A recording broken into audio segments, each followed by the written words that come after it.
Welcome to yet another episode of Headlines Reporter Talk Show.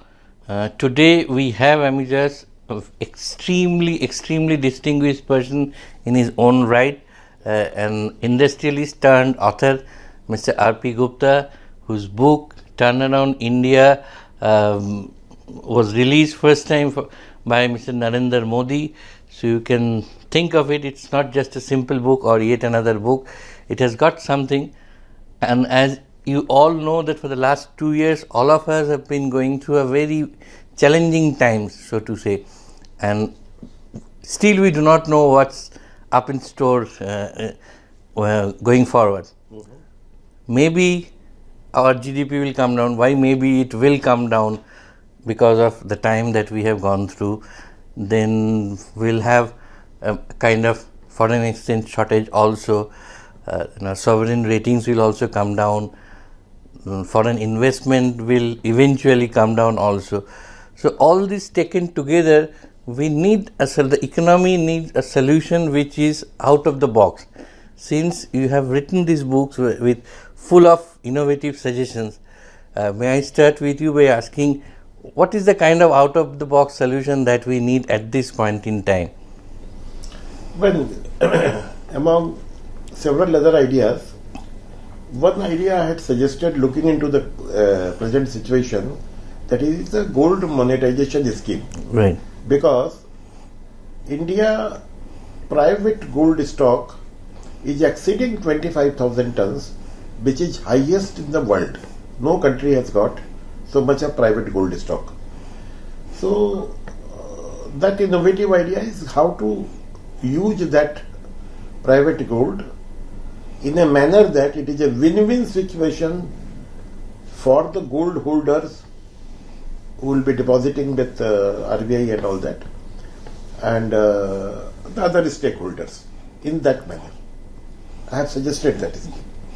So we already have a gold monetization scheme which was incepted way back in 2015. Right. So 7 years have passed by. So and in between there has been some amendments. The new gold monetization scheme has also come into being into 2019. So how has been the progress so far, or why didn't the original one succeed that way?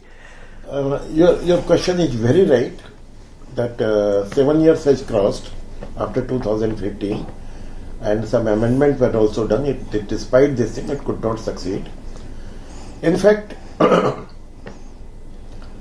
I believe that the concept was all right, but probably the detailed working was somehow missing, because first thing is that depositor. It is not so viable for the depositor because it is not liquid scheme.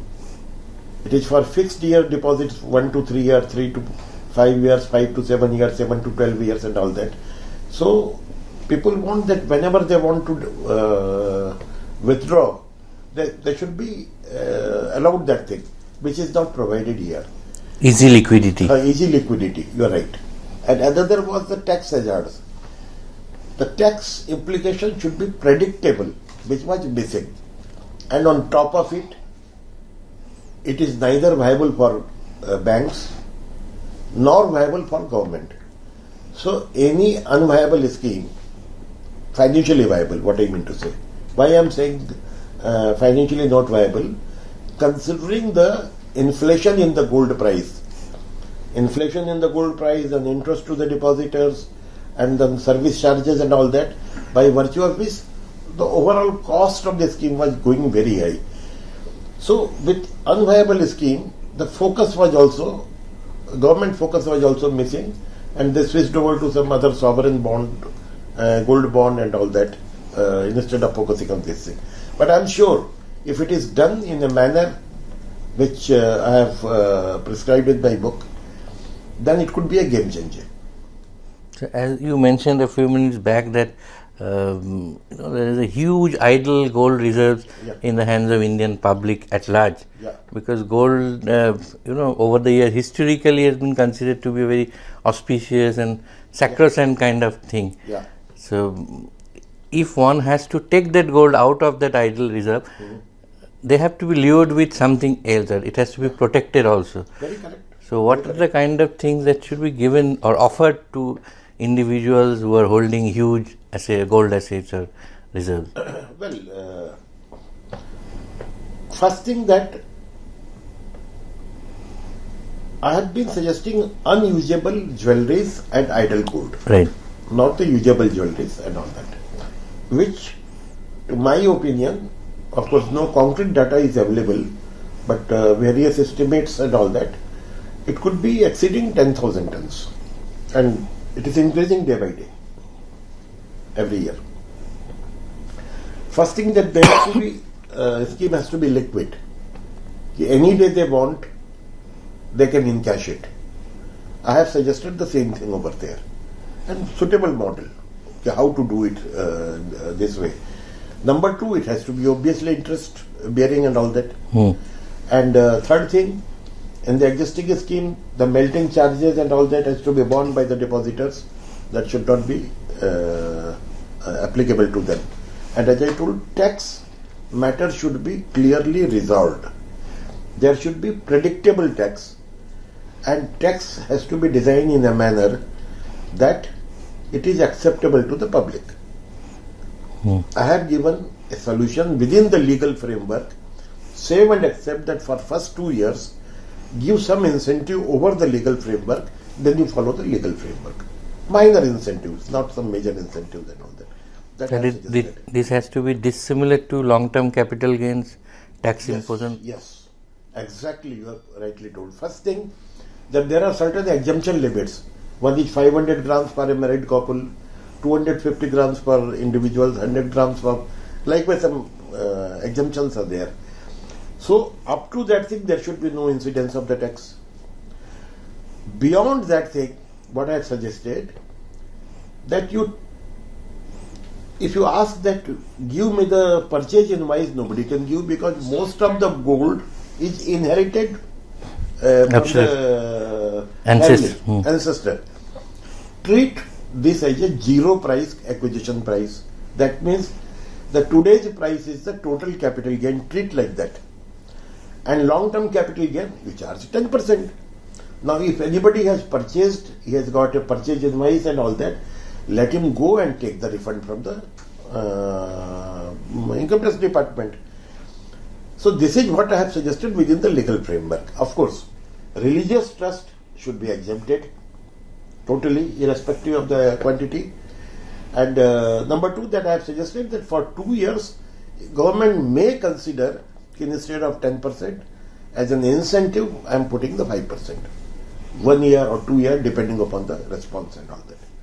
So this is about the... But if you mentioned that religious trust should be completely out of the purview of this long-term capital gain tax. That is what my suggestion. But maybe partially, because they also hold huge... Those nitty-gritty government can decide. This is what I have suggested. I have suggested. Because rather I have also suggested this thing.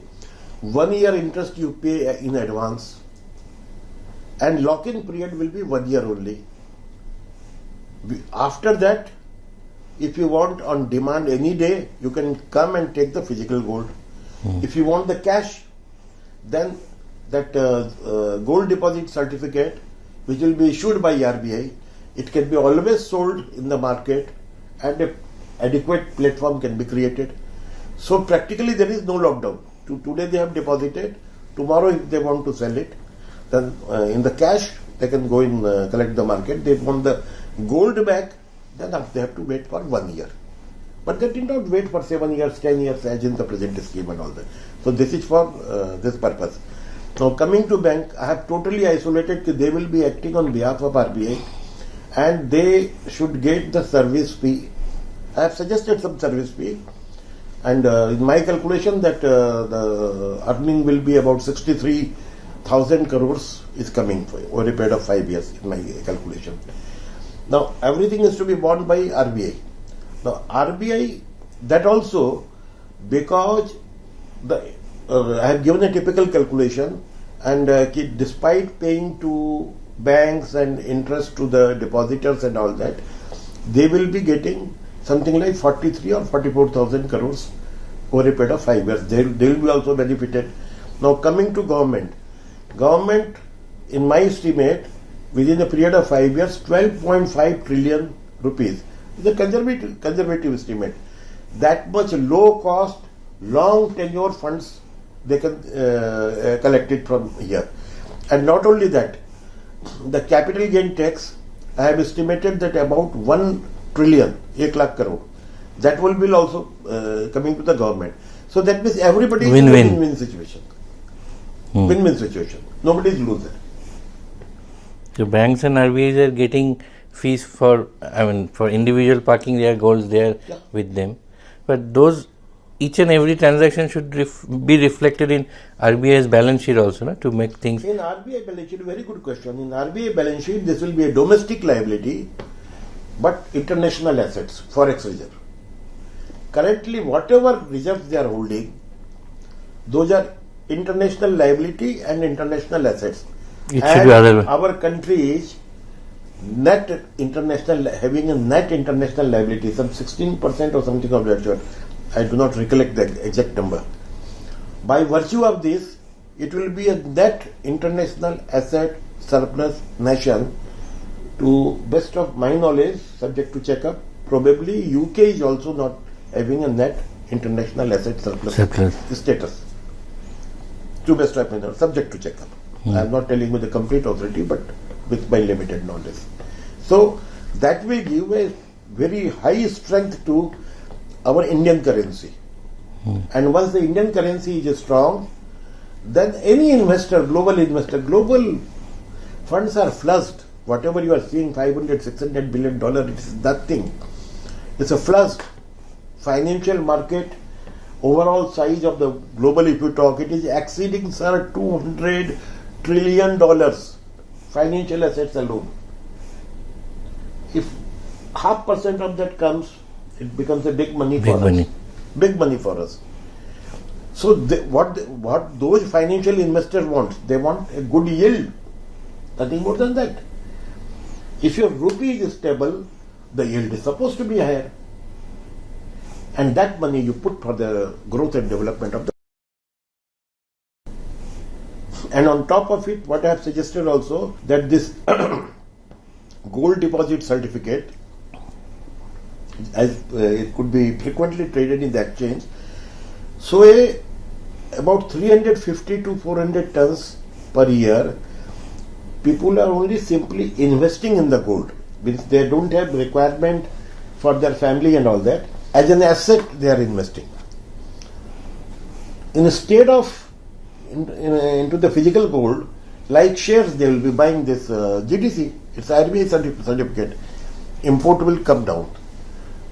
Balance requirement for the jewelry. This gold can be sold to the jewelers or can be given on lending basis. So that import of gold also will come down. I have estimated that within 2 to 3 years it should become zero. That itself will contribute, push the growth, reduce the trade deficit by 2.1% of GDP and push the growth. Overall growth of GDP, in my view, in a 3 to 5 years time, should be 3.5 to 4.5%.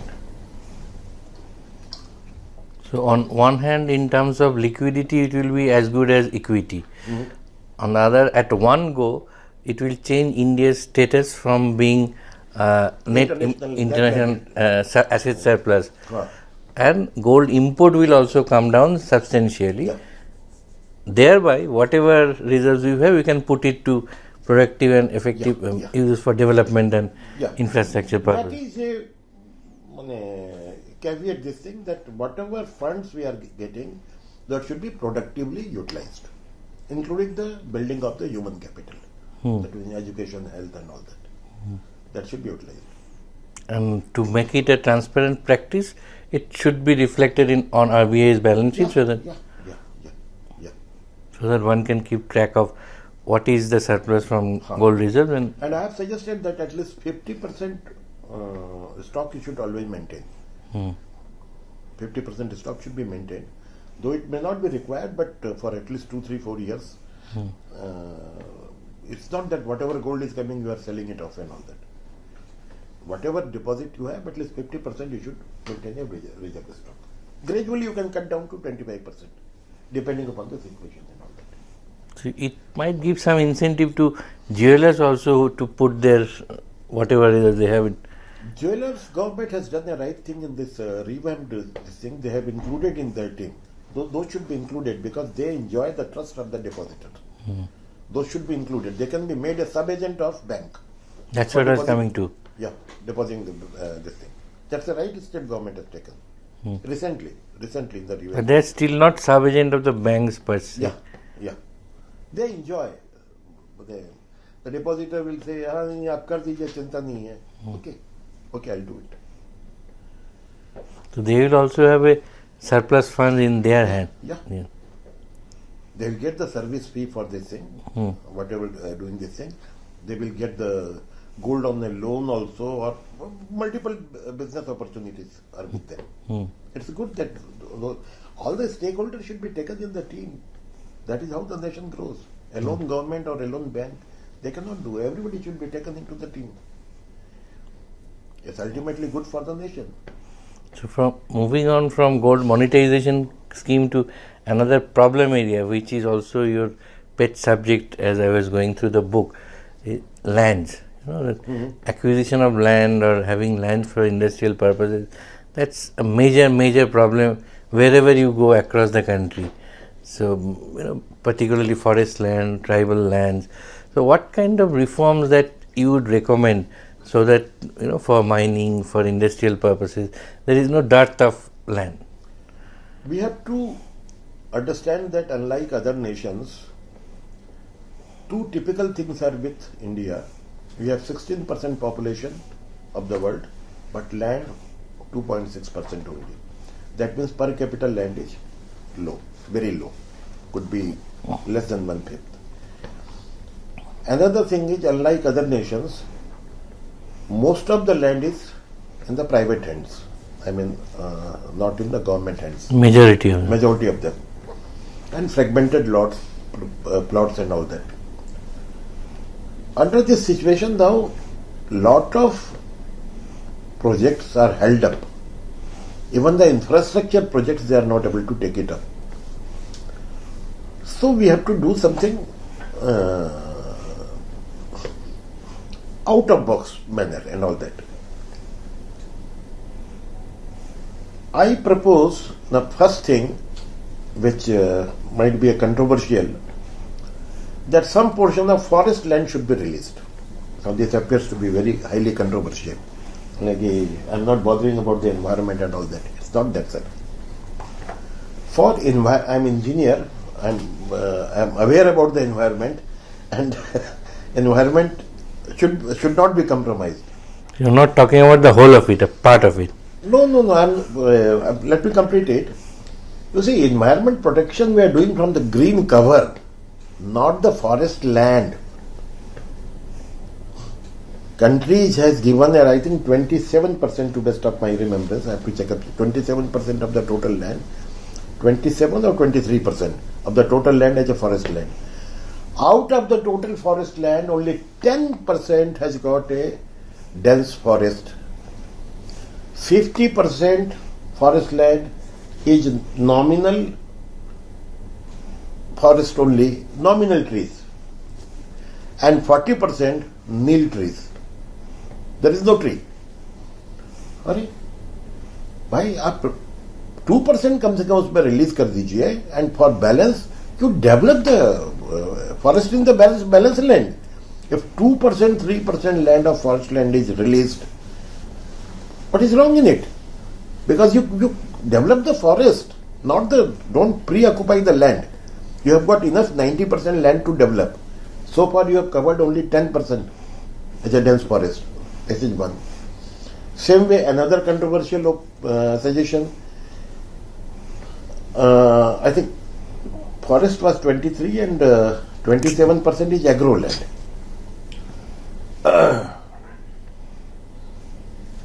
As per need, some quantity of agro land should also be released. You can say that. Again, controversy, how agricultural land can be released and all that. See, our productivity when I say so much of tons per acre is 50%. That means if we release some land also and increase the productivity, our food security is not affected. To keep the more fertile land for agricultural purpose. Yeah. So we should not have a closed mind over there. No, it is agriculture we can't do. This we can't do. By and large, one line this thing, considering the shortage of the land, we should have a productive uses of the land. Because ultimately production is not for a corporate or for a individual. It is for generating GDP, which is nothing but the public income. It is for the public purpose. Infrastructure is also for the public purpose. So that should not come on the way. Now, question is private land, I don't mean that you, like a colonial rule, you just take it over. Not like that. Not like that. It should be win-win situation for both, and especially for the landowner is poor class or somebody, should be adequately compensated and all that. Now, Land Acquisition Bill 2013 has got some typical things which has made the things complicated, and by virtue of this the local politics gain over the sentiments of the persons. That needs a simplification, which I have suggested in the book. Those are nitty-gritty, it will take time. I have suggested in a practical manner, because I am also, though currently I am in my business, I have been operating business also, so I know about the practical problem. So I have suggested few things in a practical manner which will be win-win situation for the land giver and land acquirer, both. And of course, there is a restriction on the tribal land. Now, historically, what was happening, the people used to acquire the land from tribals at the cheap cost, indirectly cheating and all that. But now, those things are not possible. At best, you can put the administration and all that in between. On the contrary, by putting a restriction on the tribal, what is happening, in the tribal belt, if the young boy wants to migrate to some city, do some job over there or do some business over there by selling his land and all that, he is not able to sell the land. So it's a kind of hindrance for them also. And government wants to do some infrastructure, they are not able to do. If somebody private wants to put up an industry, they are not able to do. So ultimately, who is loser? Those tribal population itself. So we have to take a holistic view of the things.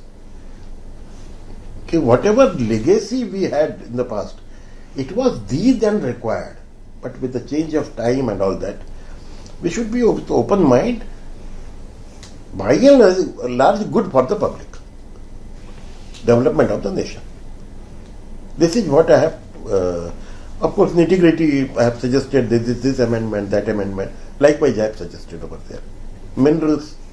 Do you know that mines is having 0.03% of land only? Now, government is auctioning the mines, but they don't have the land right. Production is not able to start, and we are importing coal and mineral.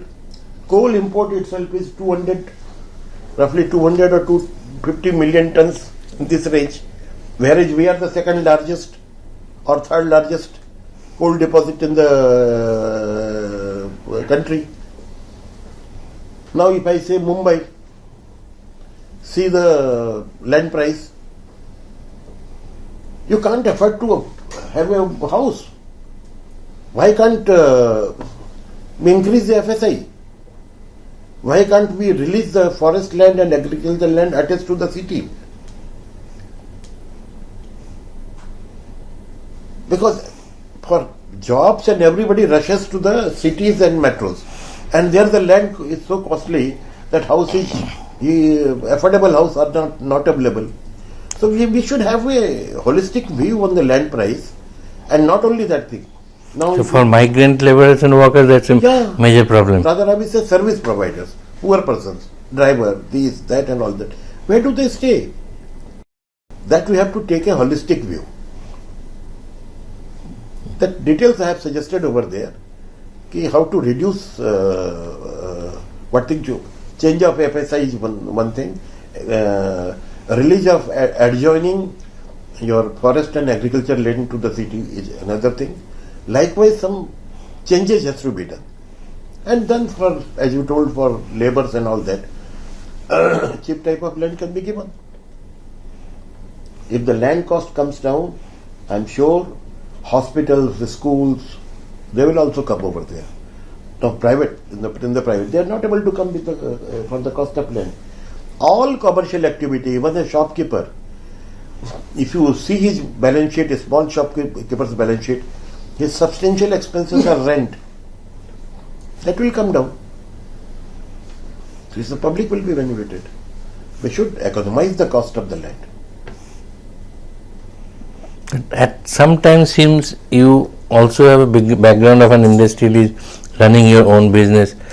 At times it is also seen that industrialists or businessmen, they want government to acquire the land for them at a cheaper cost and hand it over to them. They are not willing to pay whatever may be the market price to the existing landlord. No, so that mindset wrong. has to go. That is wrong. You see, cheaper, rather I would say, more than the reasonable cost should go to the seller of the land, because he is parting a asset. But the land acquisition bill suggests 4 times, 5 times. That is also wrong. I had suggested, I think, 1.5 to 2 times of the prevailing market price. Fairly all right, and with a compensation of your structures, whatever the structures are there. So it has to be a win-win situation for both. Because ultimately that industry is not for a personal benefit of one. We have to segregate between the industry and its owner. Its owner could be a larger shareholder of that, but it is for the public.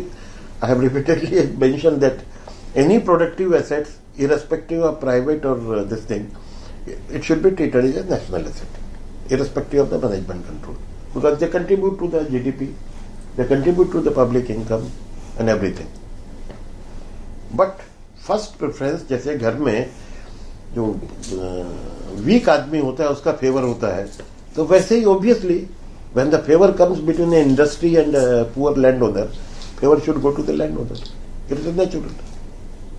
It should go to them.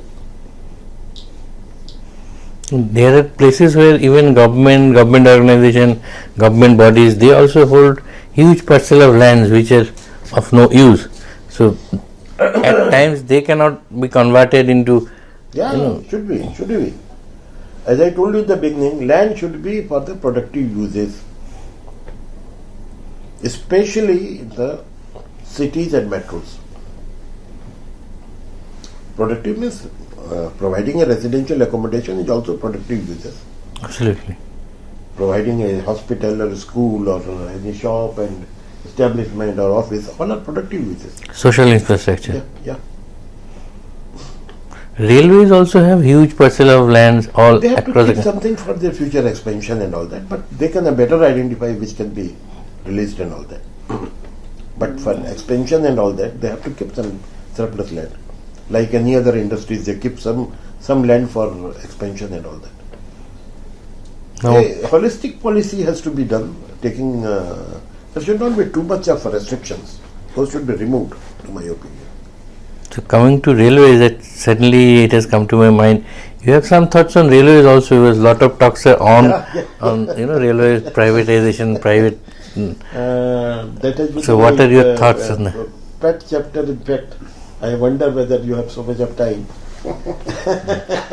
Very briefly, just your thoughts. Only brief, I'll say. I am not suggesting for selling the railway. Number one, I am suggesting corporatization of the railway. The entire railway activities to be subdivided into 6 corporates and those corporates may be listed. Why listing I am telling? Some 5%, 10%, whatever as per the SEBI norms is required, let it be go to the public. It does not amount to selling. If somebody says it's selling, no. It is a public sector and public is a 5-10% holding. Management control and everything with this thing. Why I am suggesting this thing? If you see the share of goods traffic by railway, it was 86% at the independent India, 1947. Now it has come to around 25-26%. Balance is taken over by the road sector. Now you can say that what is harming it? Our logistic cost is 2 to 3 times in comparison to the other countries. And this constitutes about 15 to 20% of the finished goods price. So we are not competitive in the logistic price. That becomes a causes inflation, causes incompetitiveness in the export. So as to overcome this thing, railway needs massive investment. I have envisaged about 35 lakh crores it envisages. Whether government can give this much up from the budget? No. Once it is corporatized, they will sell their shares to the public, balance they can raise the debt, and then let this investment be done. Just because we are spending on the road, we should spend on the railway also. There should be balance. Our Gadkari is very active, so road expenditure is going up. Why not to make him railway minister also in the lighter vein? In the lighter vein, of course. So, before we conclude, I am also tempted to ask you on one thing. Since you have touched upon so many issues and subjects, you have also pointed about the volatility of Indian currency, which needs to be get stabilized at some point of time. Right now, lot of talks are on about the cryptocurrency, which in the government of India is also talking about having its own digital currency. Then there are already a number of private players who have already got into cryptocurrency. So once these things are in place or in order, eventually at some point of time, the whole idea is state ceases to exist, because the whole currency will not be controlled by state any longer. See, rupee should be stable and appreciate. As I feel that I think 2004 to 2008, it was more or less stable. After 2008, it further started this thing, depreciating. And overall depreciation from the beginning, if you see, 1947 the US dollar was 1 rupee, today it's 75. I think it will work out to be something like 6% or something depreciation on year-to-year basis average out. That calculation I have given in the book. Might be the data which I am telling is slightly here and there. So why should we take the depreciation as a routine matter? Why not, like other countries, rupee should appreciate or stable. If not appreciate, it should be stable. That will strengthen, as I suggested in the gold monetization scheme, that will invite the global inflow of the funds. And as regards the cryptocurrency, we should not talk this is a currency. What our Honorable Finance Minister has told, I am 100% in agreement to that thing. It is not a currency. Currency can be issued by some sovereign countries. It is by some private persons they have issued something. God knows, I don't have the proper study on this thing. God knows what will happen one day. Even so many, and we should not enter into that area. Though I have not have a deep study, but by and large I say any tender, any instrument which is issued by the private, not supported by the sovereign guarantee and all that, we should not call it a currency, we should not treat it as a currency. The consequences will be more than one. This thing. Might be that I should not comment on the whether it's a legal, illegal uses, and could be, I do not know. I don't have the idea. I would not like to comment on that. Thank you very much for giving us such a long time. It's been fascinating and wonderful talking to you. Sometime back I read a book called 10 Days That Shook a World, but your book, I can tell everyone, all of our viewers, that this is one book that can actually shake the whole thought of Indian economy.